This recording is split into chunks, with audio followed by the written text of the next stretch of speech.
Evicted by their children, they find a house buried in snow, and what it held changed everything.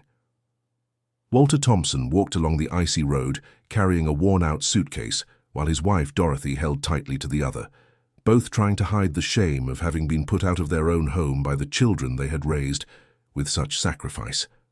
The morning was especially cold in that mountainous region of Lake Placid, and they had nowhere to go after Richard, and Patricia said they could no longer support them.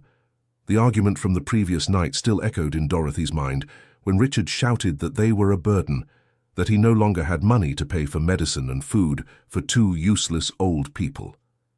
"Dad, you understand the situation is difficult," Patricia had said, avoiding looking her mother in the eye. "Richard lost his job last month and I'm pregnant. We can't support the two of you here at home anymore." Dorothy had tried to argue that they received a pension, even if small, but Richard was cruel. "That pittance you get doesn't even cover the electricity you use. Do you think food is free? Medicine is free?" Walter, who had always been a proud man, felt something break inside his chest. He who had worked his whole life as a bricklayer, who had built with his own hands the house they lived in, now heard from his own son that he was a burden. "I built this house brick by brick," he said with a choked voice. "I sold everything I had to pay for both of your college educations. And we're grateful, Dad, but now it's different. Life is expensive, and you need to understand." Patricia even tried to soften it, suggesting they look for a nursing home or distant relatives, but Richard went straight to the point. "Tomorrow morning I want you out of here. You can only take what fits in 2 suitcases." Dorothy cried all night, holding her husband who for the first time in 68 years felt completely lost. They had given everything for their children, literally everything. And now they were on the street, as if they were strangers.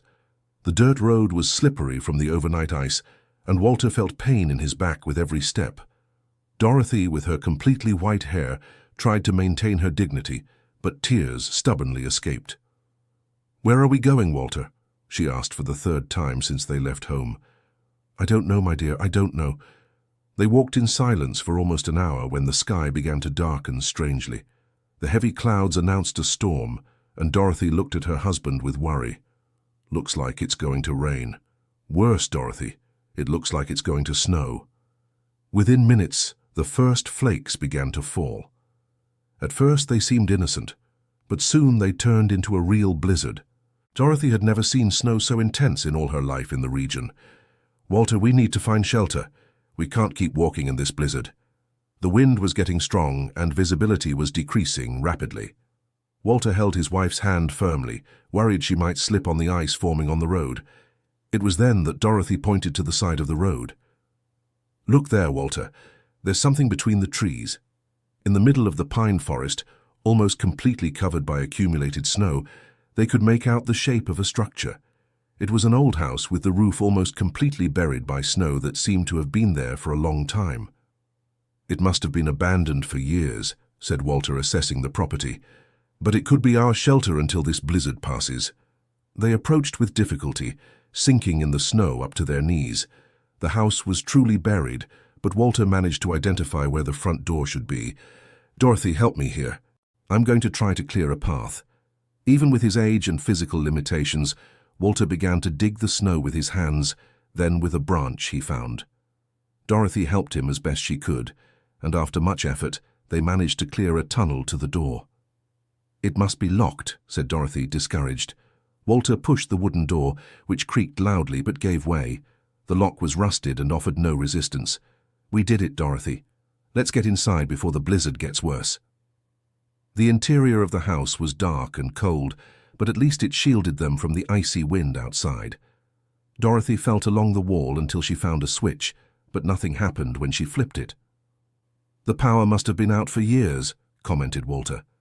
Gradually, with the little light coming through the door, they began to make out the outlines of the room.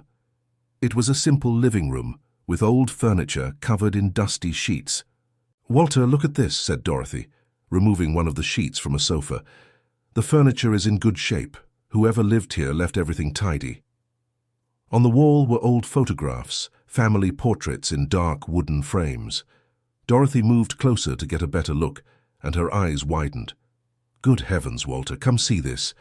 What is it, dear? This young woman in the photo. She looks so much like my Aunt Evelyn, the aunt we never saw again after that terrible family fight. Walter came over and studied the photograph. There really was a striking resemblance between the young woman in the photo and Dorothy's aunt, only much younger. It could be her, but how long ago was that, Dorothy? 20, 30 years? About that. The last time I saw Aunt Evelyn was at Grandpa's funeral. She had a huge fight with Uncle Herbert over the inheritance and said she was leaving and never coming back. Dorothy vaguely remembered her Aunt Evelyn as an intelligent and determined woman, but one who was always considered odd by the family. She never married, lived alone, and had a habit of keeping old documents. If this really is her house, maybe she wouldn't mind us staying here until the weather improves, said Walter. They explored the house carefully. There was a small but well-kept kitchen, a bedroom with a double bed and another smaller room that seemed to have been used as a study. Everywhere there were signs that someone had left in a hurry. On the desk in the study, they found stacks of documents scattered about. Dorothy picked up some papers and tried to read them in the dim light. Walter, these are important documents, deeds, certificates. And look here, it has the name Evelyn Sanders from Williams. Evelyn Sanders, wasn't that your aunt's maiden name? It was. Walter, this really is Aunt Evelyn's house. The discovery brought a mix of relief and melancholy to Dorothy. At least they were sheltered in a place connected to her family, even if it was a connection lost for decades. Walter found some candles in a kitchen cabinet and managed to light one using the matches he still carried in his pocket. The faint but welcoming light completely changed the atmosphere. "That's better," he said, placing the candle on a table in the middle of the room. "At least we can see where we're stepping." Dorothy sat on the sofa and finally let the tears of the last few days flow. All the suffering, the humiliation, the fear of the future, everything came out at once. "How did we get to this point, Walter? How could our own children do this to us?" Walter sat beside his wife and hugged her. He was also devastated inside, but he tried to stay strong. "I don't know, my dear. We raised them with so much love, gave them everything we could and more. I never imagined we'd come to this. I remember little Richard, always clinging to you when you came home from work, and Patricia, who would help me in the kitchen and said she wanted to be just like her mom when she grew up." The memories of when the children were small made the situation even more painful. Walter thought about all the times he worked overtime to buy a birthday present, all the nights Dorothy stayed awake caring for them when they were sick. "Did we do something wrong?" asked Dorothy. "No, dear. We did everything we could. If they don't recognize that, that's their problem, not ours." Outside, the blizzard continued intensely. They could hear the wind howling through the trees and the sound of snow hitting the windows. Even sad about the situation, Dorothy felt grateful they had found shelter. "Walter, let's take a better look at the documents on the table. Maybe we'll find out more about Aunt Evelyn and why she abandoned the house." They headed to the office with the candle. The table was truly messy, as if someone had searched for something in a hurry and then given up. There were papers scattered, drawers open, and books out of place. Dorothy picked up a deed and tried to read it. "It's here, Walter. Evelyn Sanders from Williams, owner of the property. And look at the date. It's from 23 years ago. So she really lived here for a while after she left the family. But why did she abandon everything? Look how well preserved the furniture is. The clothes are still in the bedroom closet. It seems like she left expecting to return soon." Dear listener, if you're enjoying the story, please take a moment to like and especially subscribe to the channel. It helps us a lot as we're just starting out, now continuing. Walter found a drawer that had jammed and managed to force it open. Inside was a bundle of yellowed letters tied with a faded red cord. "Dorothy, look at this, they're old letters." Dorothy took the bundle and carefully untied the cord. The letters were on letterhead paper, and the handwriting was elegant and feminine. "They're letters from Aunt Evelyn," said Dorothy, recognizing the handwriting. "And look, they're addressed to someone named Howard Mitchell." They began to read the first letter, dated 22 years ago. "My dear Howard, I hope this letter finds you in good health. As promised, I'm keeping our agreement of silence about what we discovered in Daddy's documents. I know this could change the lives of many people in the family, but I also know it could cause much suffering. I need more time to decide what to do." Dorothy looked at Walter with curiosity. What agreement was that? And what documents was she talking about? They continued reading the other letters. There was intense correspondence between Evelyn and this Howard for nearly 2 years. In the letters, she mentioned having discovered something important about their grandfather's inheritance, something that had been hidden from the family. One letter in particular caught their attention. "Howard, I found more evidence at Daddy's house. There's a box hidden in the basement with documents that prove that Uncle Herbert sold land that wasn't his. Daddy had several properties that were never properly divided among the children. I'm afraid to reveal this because I know it will destroy our family, but it's also unfair that some people lost what was rightfully theirs." "Walter, do you understand what this means? It seems your aunt discovered some cheating in the division of your grandfather's inheritance, and Uncle Herbert was involved. I always thought he was a bit odd, very self-interested." Dorothy remembered Uncle Herbert as a greedy man who always wanted to be the family patriarch after grandfather passed away. He was the one who organized the division of assets and always said there wasn't much left. They continued reading and discovered that Howard was an attorney who was helping Evelyn investigate the irregularities. In the last letters, she talked about having hidden the important documents in a safe place, far from the family, until she decided what to do. "Dorothy, the last letter is from 21 years ago. After that, there's nothing more. What could have happened to her? And where are those documents she hid?" The blizzard outside began to subside, but it was already night and they decided to stay in the house until the next day. Dorothy found some blankets in a closet and they improvised a bed on the living room sofa. "Tomorrow we'll search the house more thoroughly," said Walter. "Maybe we'll find more clues about your aunt." During the night, Dorothy couldn't sleep properly.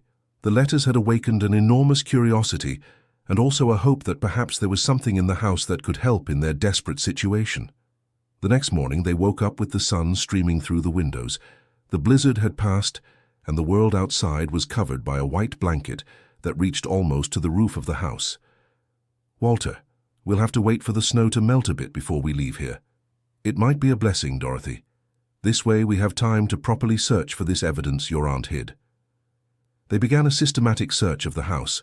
They examined all the furniture, all the closets, looked for secret drawers and places where documents could be hidden. In the room that served as a study, Dorothy noticed a small discrepancy in the wallpaper behind the bookcase. "Walter, come look. It seems there's something strange here on the wall." They moved the bookcase and discovered there was a small door built into the wall, almost imperceptible. The hinge was rusty, but Walter managed to open it. Inside was a small niche, and there lay a diary bound in brown leather. "Dorothy, I think we've found your aunt's diary." The diary was well preserved and the pages contained detailed records of the last months Evelyn spent in the house. The handwriting was the same as in the letters, but here it seemed more hurried, more anguished. Dorothy read aloud. "March 15th, Howard confirmed to me that the documents are authentic. Daddy really had 3 properties besides the main house. Uncle Herbert sold 2 of them right after the funeral and kept the money. The family never knew these properties existed.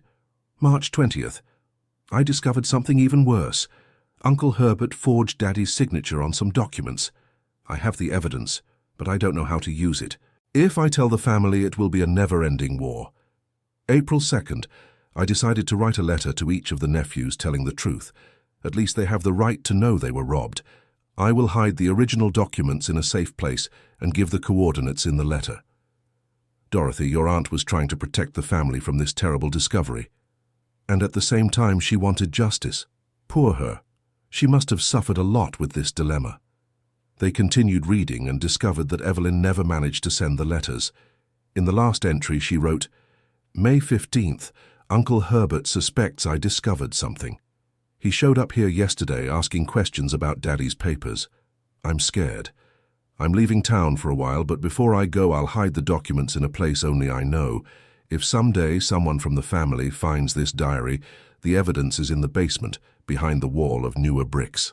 Dorothy and Walter looked at each other with excitement. "Walter, she hid the documents here in the house itself.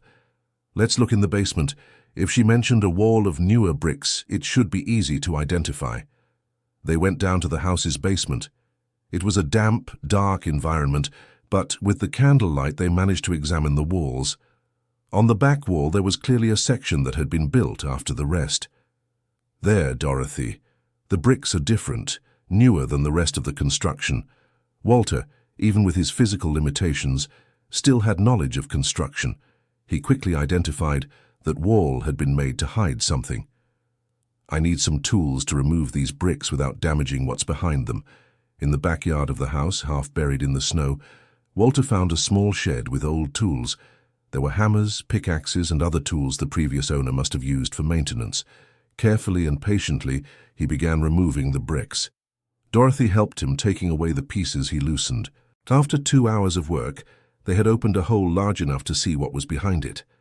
It was a niche carved into the wall, protected by a metal box. "Dorothy, I think we've found your aunt's treasure."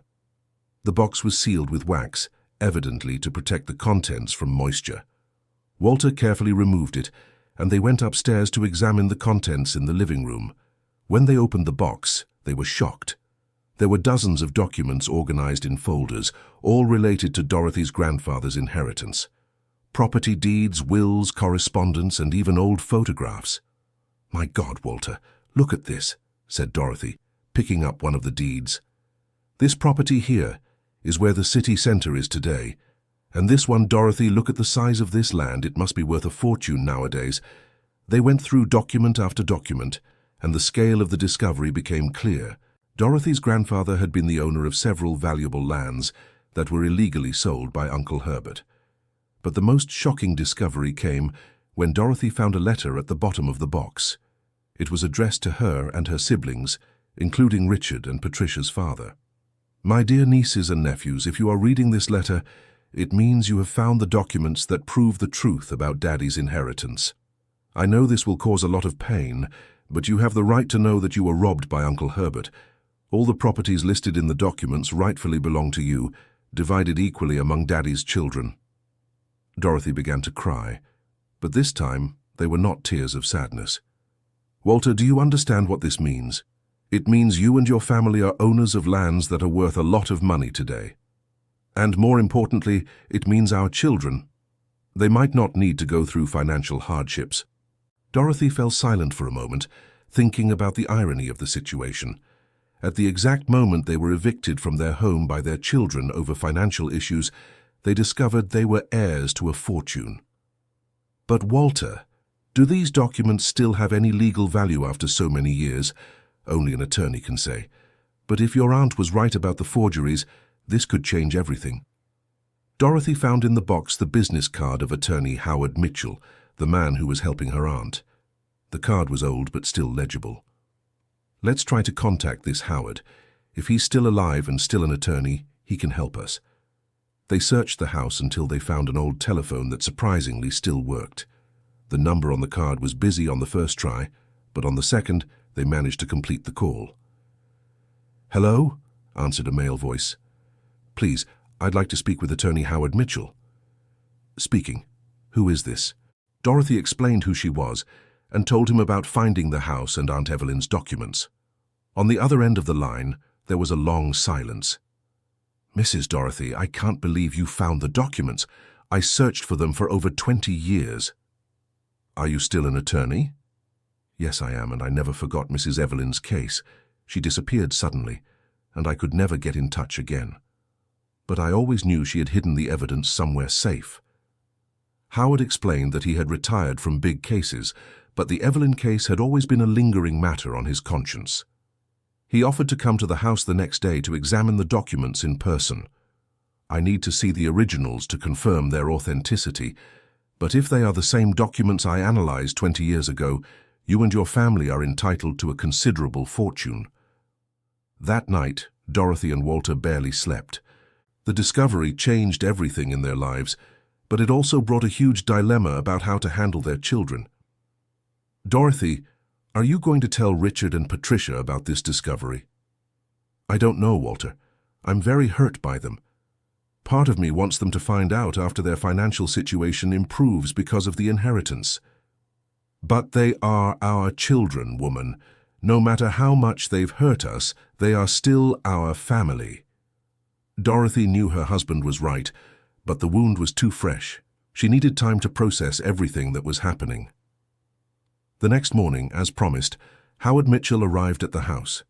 He was a man of about 70, with completely white hair, but with lively and intelligent eyes. Good heavens, how hidden this house was. I had to leave the car down below and walk up the trail in the snow. He greeted the couple affectionately and showed genuine emotion upon learning of the discovery. Mrs. Evelyn was an extraordinary woman, intelligent, courageous, but tormented by having discovered this truth about the family. Howard examined the documents one by one, using a magnifying glass he brought in his briefcase. His technical knowledge was impressive, and he was able to explain to the couple the legal value of each paper. These documents are authentic, I have no doubt. And look here, this is the proof of the forgery that Mrs. Evelyn mentioned. He showed 2 deeds where the grandfather's signature appeared in clearly different ways. This one is the authentic signature, and this other one was forged.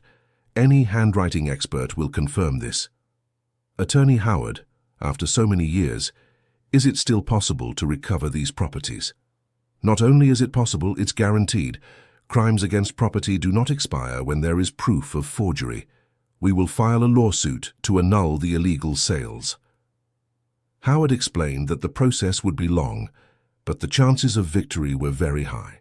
He also revealed that some of the properties had been resold several times over the years, which complicated the situation, but did not make it impossible. The most important thing now is to preserve these documents in a safe place and start gathering all the legitimate heirs. How many heirs are there? By my calculations, Mrs. Evelyn, you and 4 more cousins are the direct heirs of your grandfather. Since Mrs. Evelyn disappeared and is likely no longer with us, her share would be divided among the other 5. Dorothy did the math in her head. Even divided by 5, the amount would be substantial for each family. Dear listener, if you are enjoying the story, please take a moment to like and especially subscribe to the channel. It helps us a lot as we are just starting out. Now continuing. Howard offered to contact the other heirs and explain the situation. He also suggested that Dorothy and Walter stay in the house for a few more days while they organized the necessary documentation. "Is this house also part of the inheritance?" asked Dorothy. "Technically, yes. Mrs. Evelyn bought this property with money that was rightfully hers, so when we recover the main assets, this house will also be considered part of the estate. This meant they weren't just temporarily sheltered, but potentially in their own property." In the following days, Howard worked tirelessly contacting the other family members. The reactions varied. Some were skeptical, others excited, and there were even those who showed hostility. Uncle Herbert, now over 80 years old, vehemently denied any wrongdoing. But Howard had enough experience to handle this type of situation. He can deny it all he wants, but the documents speak for themselves. And now that we have the evidence, we'll be able to prove everything in court. A week after they found the documents, Dorothy received an unexpected call. It was Patricia, her daughter. "Mum, where are you? Richard is worried because he can't find you anywhere." Dorothy felt a mix of anger and longing upon hearing her daughter's voice. "We're fine, Patricia. We found a place to stay." "What place? Mum, you don't have money for a hotel or anything." "We're at a distant relative's house." Patricia insisted on knowing where, but Dorothy was evasive. She still wasn't ready to forgive the children, especially when they called more out of curiosity than remorse. "Mum, I know Richard was very harsh with you, but the situation was really tough. He lost his job and—" "Patricia, the situation may be tough, but that doesn't justify throwing your own parents out of the house like they were dogs." Dorothy hung up the phone without further explanation. Walter, who had listened to the conversation, tried to mediate. "Dorothy, at least she called. Maybe she's sorry." "If she were truly sorry, she would have called sooner, and she would have come to look for us in person." 2 days later, Howard brought important news. "I managed to locate all the other heirs and they all agreed to file the lawsuit. The most interesting thing is that one of your cousins, Donald, told me he always suspected Uncle Herbert." "What kind of suspicion?" "He said that right after your grandfather's funeral, Uncle Herbert suddenly became rich. He bought a new house, a car, started living much better than before." And no one questioned where that money came from? Apparently, Uncle Herbert said he had made a good deal selling some land he inherited, but he never showed anyone any documents. This additional information strengthened the case even further. Howard was confident they could not only prove the forgeries, but also trace all the money that was stolen from the family. Attorney Howard, how long can a lawsuit like this take? In normal cases, it can take years, but with evidence as clear as this, I believe we can get a favorable decision in less than a year. Dorothy thought about her and her husband's advanced age. A year was still a considerable time for people over 68. That afternoon, they received an unexpected visit. Richard, the son who had thrown them out of the house, appeared at the door of the mountain house.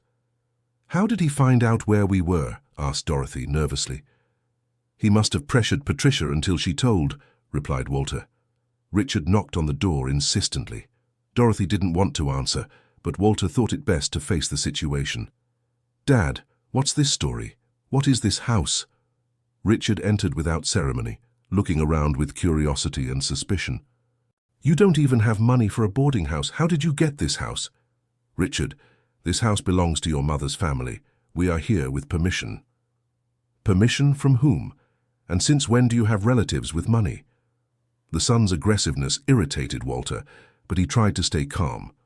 "We don't owe you any explanation about where we're living. You made it very clear that we are no longer your problem." Richard noticed his father's harsh tone and tried to change his strategy. "Dad, I know I said some bad things in the heat of the moment, but you know it wasn't out of malice. The situation was really tight at our place." "And is it still tight?" asked Dorothy, joining the conversation. "Yes, it is. That's why I came to talk to you. I wanted to see if you could come back home and we could all understand each other better."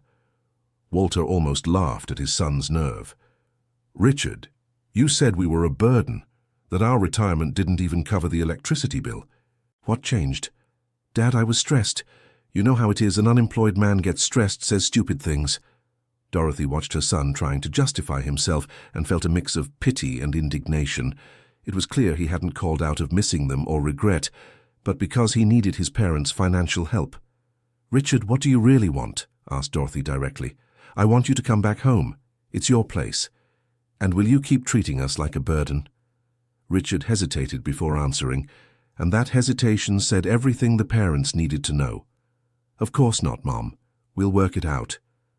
Walter got up from the chair he was sitting in. "Richard, your place is not here. You said you couldn't support us anymore, so now you don't need to worry. We're fine where we are." "But Dad, no buts, son. You're an adult, married, about to be a father. Learn to solve your problems without depending on two old people you consider useless."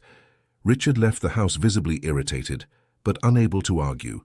When the door closed, Dorothy hugged her husband. "Walter, you were perfect. I'm proud of you." "Dorothy, it was hard. He's my son, but I can't accept being treated like an object you use when it's convenient." That night, Howard called with extraordinary news. "Dorothy, you won't believe what I found out today." "What is it, attorney?" "One of the properties your grandfather owned is exactly where the city's shopping center operates today, and the sale contract for that property has glaring irregularities." Dorothy almost dropped the phone. "The entire shopping center?" "The land it was built on. And considering current values, we're talking about a multi-million-dollar settlement." The news left the couple in shock. They went from being kicked out of their home to potential millionaires in a matter of 2 weeks. "Attorney Howard, are you sure there isn't some mistake?" "I'm absolutely sure. I've already ordered a technical review of the documents, and everything is confirmed. You're going to be rich, Dorothy." After hanging up, Dorothy and Walter were silent for a long time, processing the information. "Walter, do you think we should tell the boys?" "I think they'll find out on their own when the lawsuit starts moving through the courts." "What if they come after us because of the money? Then we'll know who they really are." Dorothy knew her husband was right. This whole situation would be the ultimate test of their children's character. In the following days, Howard officially began the lawsuit. The news spread quickly through the small town, and soon the whole family was aware of the discovery. Uncle Herbert, now pressured, tried a different approach. He sought out Dorothy personally, coming to the house in the mountains. Dorothy, my dear, what is this nonsense you're doing? What nonsense, Uncle Herbert? This lawsuit business, stirring up things from the past. This will only bring trouble for everyone. Dorothy looked him in the eyes, clearly seeing the worry and fear. Uncle, you sold properties that weren't yours. That's not a thing from the past, it's a crime. My dear, I did everything right at the time. If there's any mistake in the papers, it was an error. An error that made you rich overnight? Herbert tried several strategies. First, he denied everything, then said they were administrative mistakes, and finally offered a friendly settlement to avoid the lawsuit. Dorothy, how about I pay you a good sum and we end this story here? What sum? $100,000 for each heir. That's good money, right? Dorothy did a quick calculation. $100,000 for 5 people would be $500,000. But according to Howard, just the Moore land was worth over $10 million. Thank you for the offer, Uncle Herbert, but we'll let the courts decide what is rightfully ours. The old man left the house visibly shaken. Dorothy realized he knew exactly how much money was involved in the case. A week later, Richard appeared again, but this time with a completely different attitude. Dad, Mom, why didn't you tell me about this inheritance? What inheritance? Asked Dorothy, feigning ignorance. Dad, the whole town is talking about you discovering documents that prove you own a bunch of land. And if it's true, what's your interest in it? Richard was at a loss for words. It's just that, well, you're my parents. If you're going to be rich, it's only natural I'd be happy for you. Richard, when you kicked us out of the house, you said our retirement was worthless. Now you're interested in our money. It's not interest in the money, Dad, it's concern for you. Elderly people with a lot of money can be victims of scammers. Walter almost laughed at his son's nerve. What a coincidence, huh, Richard? You worrying about our safety just now when we might have money. The conversation went on for over an hour, with Richard trying various approaches to get close to his parents. He even apologized for his harsh words, but it was clear his motivation was financial. Richard, I'm going to be very clear with you, said Dorothy. If we are truly entitled to this inheritance, you won't see a penny of that money. But Mom, you made it perfectly clear that we are a burden in your life. Now face the consequences of your choices. Richard left visibly angry, and Dorothy suspected he would return with a different strategy. The legal proceedings officially began 1 month after the discovery of the documents. Howard was right about the strength of the evidence. The court accepted all the proof and ordered the fraudulent sales to be annulled. The first hearing was a spectacle. Uncle Herbert arrived accompanied by 3 lawyers, but even then he couldn't contest the authenticity of the documents. Your Honor, my client claims he acted in good faith at the time of the transactions, said Herbert's lawyer. Counselor, forging signatures is not good faith, it's a crime, replied Howard. The judge ordered an official forensic examination of the documents, but already indicated that the evidence presented seemed solid. Leaving the hearing, Dorothy felt victorious but also tired. This whole legal battle was draining at her age. Attorney Howard, how much longer will it take? I believe the forensic report will be ready in 2 months. After that, if they confirm the forgery, the case is won. 2 weeks later, Dorothy received an unexpected visit. It was Patricia, her daughter, but this time she came alone and crying.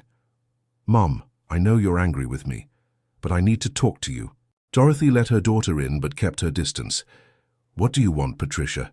I want to ask for forgiveness, real forgiveness, not because of money or anything like that. And what made you change your mind? Patricia sat on the sofa and cried before she could speak. Mom, I found out I'm pregnant with a girl, and when I think about how we treated you and Dad, I'm afraid my daughter might one day treat me the same way. The tears seemed sincere, and Dorothy felt her heart soften a little. Patricia, it wasn't just an argument or a harsh word. You kicked us out of the house as if we were strangers. I know, Mom, and it's eating me up inside. Richard convinced me by saying it was temporary, that you would stay with relatives for a few days and come back when the situation improved. And you believe that? I wanted to believe it, Mom, because it was easier than standing up to Richard. Dorothy realized her daughter was being sincere. Patricia had always been weaker in personality, easily influenced by her older brother. And why didn't you come to me before? Why only now? Because I was ashamed, Mother. Ashamed to look you in the face after what we did.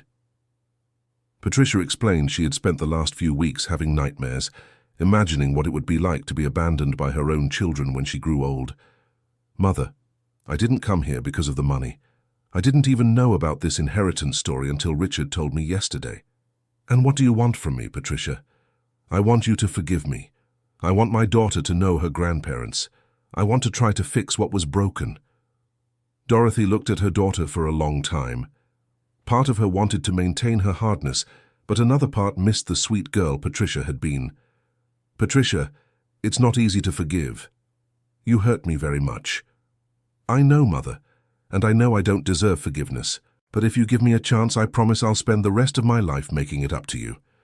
Walter, who had been listening to the conversation from the bedroom, decided to join in. Patricia, are you speaking for yourself or for Richard too? I'm speaking for myself, Dad. Richard, he's different since he found out about the money. He's not sorry, he's interested. Their daughter's honesty impressed Dorothy. At least Patricia had the courage to recognize the difference between her and her brother. And if I forgive you, what about the situation with Richard? Dad, I'm going to distance myself from Richard. I don't want my daughter growing up seeing these arguments over money. Dorothy and Walter spoke in private and decided to give Patricia a chance, but they made it clear it would be a long process and she would have to prove her words with actions. Patricia, you can start by visiting us once a week. No talk of money, no talk of inheritance. Just to rebuild our relationship. Their daughter agreed immediately and left the house more relieved than when she had arrived. 2 months later, the official investigation confirmed what Howard already knew. The documents were authentic, and there was clear evidence of forgery in the sales conducted by Uncle Herbert. From that moment on, the case took on a scale that no one expected.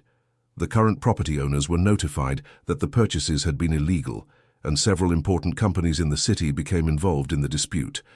The shopping center in particular represented a huge problem.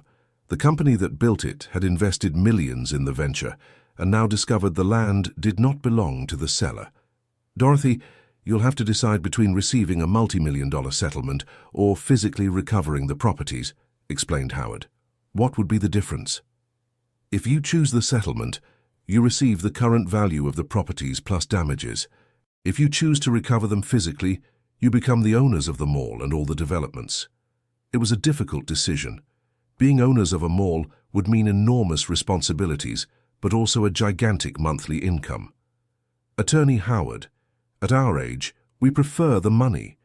We are not in a position to manage properties of that size. The decision for the settlement was made. The final amount, after all calculations, came close to 15 million reais to be divided among the 5 heirs. For Dorothy and Walter, this represented about 3 million reais, a sum they had never imagined possessing. When the final result was announced, their children's reaction was exactly as they expected. Richard showed up the next day with the flimsy excuse that he wanted to help his parents manage the money. Dad, you have no experience with large sums. I can help with investments, financial planning. Richard, you couldn't even manage your own financial life, Walter replied dryly. But Dad, 3 million is a lot of money to just leave sitting in a savings account. Who said we're leaving it in a savings account? Richard was surprised. He expected to find 2 naive old folks who would need help handling the money. So you already have plans for the money? Yes, we do, said Dorothy. And you are not part of those plans. The conversation ended in an argument when Richard realized he couldn't take advantage of the situation. He even threatened to take legal action, claiming his parents were mentally compromised. Richard, if you try anything against us, I guarantee you will never see our faces again, said Dorothy, with a firmness that surprised her own son. Dear listener, if you're enjoying the story, please take a moment to like and especially subscribe to the channel. It really helps us who are just starting out. Now continuing. With Patricia, the situation was different. She continued visiting her parents weekly, never mentioned the money, and gradually regained their trust. When Dorothy announced the plans for the money, Patricia was included, but Richard was completely excluded. "We'll use part of it to completely renovate this house and make it our permanent home," said Dorothy. "Another part we'll invest to have a good monthly income, and a part we'll use to create an education fund for our granddaughter, who's on the way." "And for Richard?" asked Patricia timidly. "For Richard, nothing," said Walter. "He made it clear we are a burden. Now he'll have to carry his own weight." Patricia didn't insist. She knew her brother had forever lost the chance to have his parents back. The renovation of the mountain house began 6 months after the end of the lawsuit. Dorothy hired the best professionals in the region and transformed the abandoned house into a true refuge. They installed central heating, completely renovated the kitchen, created a library in Evelyn's old office, and built a special room for the granddaughter about to be born. The place where it all began, that house buried by snow they found in the most desperate moment of their lives, became the symbol of their victory over adversity. 1 year after the discovery, Dorothy was receiving Patricia and the newborn granddaughter for the weekly visit. The house, now warm and cozy, was a true home. "Mom, you and Dad are an example to me," said Patricia, rocking her daughter. "You went through so much bad and managed to come out on top." "Patricia, life teaches that sometimes we need to lose everything to discover what really matters." Dorothy looked out the window and saw the snow beginning to fall again. But this time, instead of fear, she felt gratitude. That snow, which had almost led them to ruin, had, in fact, been the path to salvation. Walter, now 73, was healthier and more energetic than in years. Financial security and peace of mind had worked miracles for his health. "Dorothy, remember how we arrived here that first night?" "Yes, I do. 2 scared old folks with nowhere to go. And now we are the owners of one of the most beautiful houses in the region." They laughed together, remembering the irony of the whole situation. Richard, during this time, had to face the consequences of his choices. Without financial help from his parents and with a baby to raise, he found himself forced to accept any work that came along. A few times he attempted a reconciliation, but it was always clear his motivation was financial. Dorothy and Walter remained firm in their decision not to include him in their lives. "One day he'll understand the harm he did," said Dorothy, "but we are not obligated to wait for that day." The story gained legendary proportions in the region. The couple, who were thrown out of their home by their children and ended up discovering a fortune, became a symbol that life can take unexpected turns. Howard, the attorney, became a close friend of the family. He continued managing the couple's investments and always said that Dorothy and Walter's case was the most rewarding of his career. "You have no idea how good it is to see justice working for the little guy," he would say. Uncle Herbert, after having to return all the stolen money plus interest and monetary correction, found himself in a difficult financial situation. Ironically, he had to sell his luxurious house and move to a simpler place. Dorothy took no pleasure in her uncle's suffering, but she felt no pity either. Justice had been served. 2 years after the discovery, the mountain house became a gathering place for the entire rebuilt family. Patricia visited with her daughter every week, and other relatives who learned of the story began to draw closer. Dorothy started a tradition of hosting Sunday lunches for anyone who wanted to come. The house that had been abandoned for decades was now always full of life and laughter.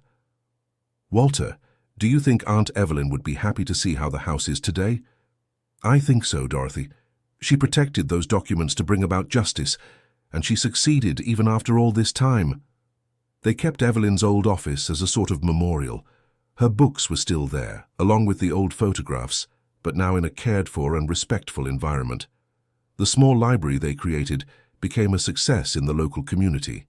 People from the area came to borrow books and often stayed to chat with Dorothy and Walter about their life experiences.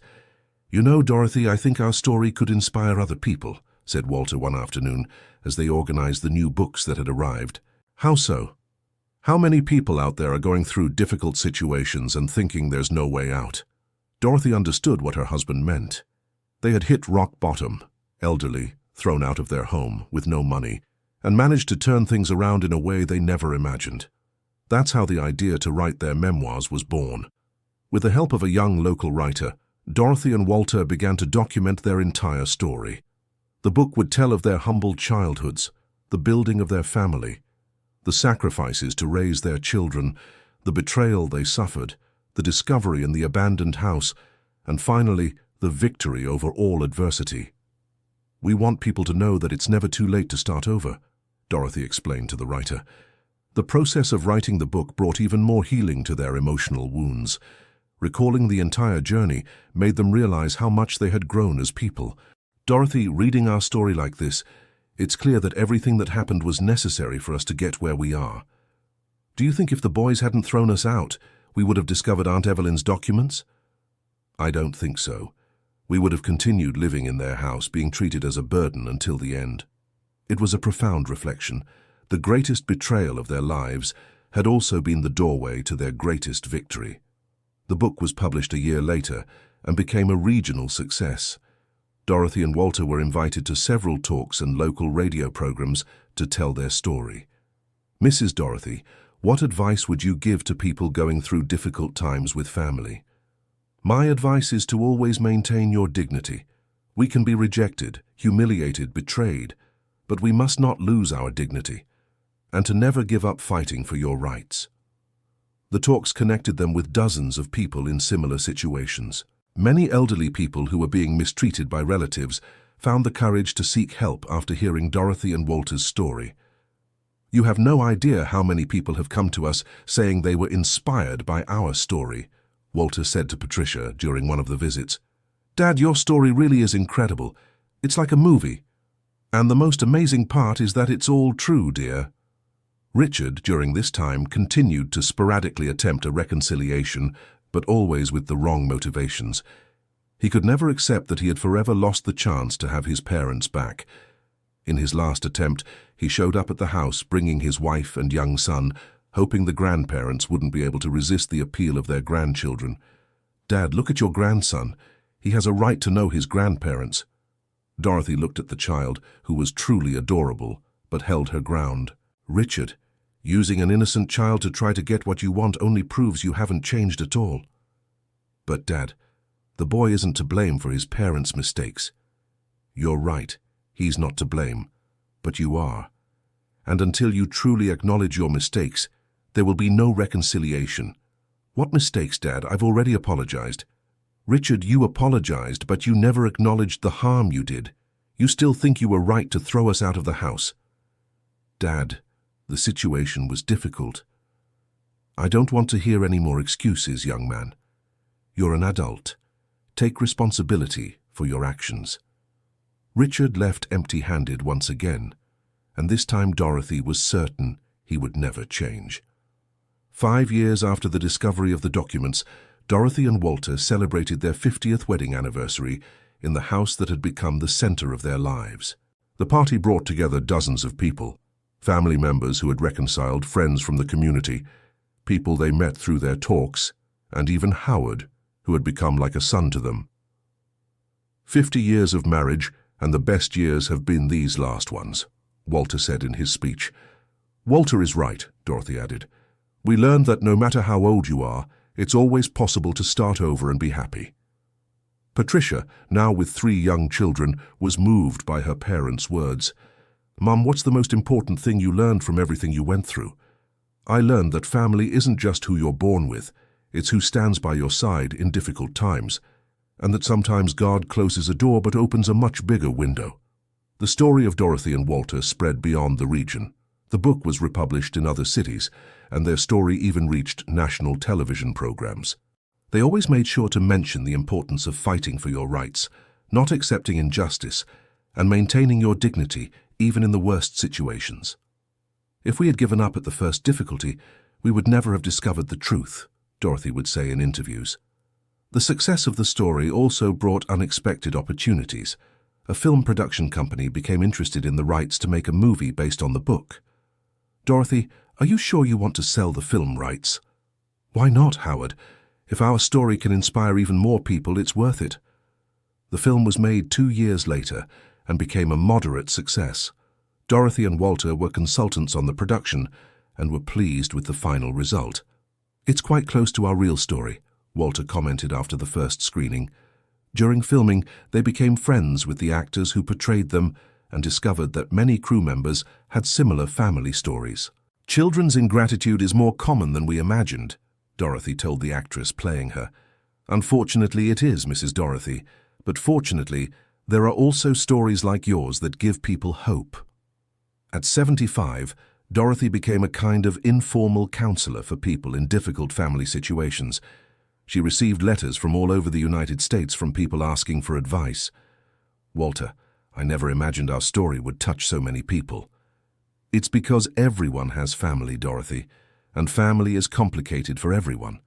They personally responded to every letter they received, always with words of encouragement and practical advice on how to deal with family problems.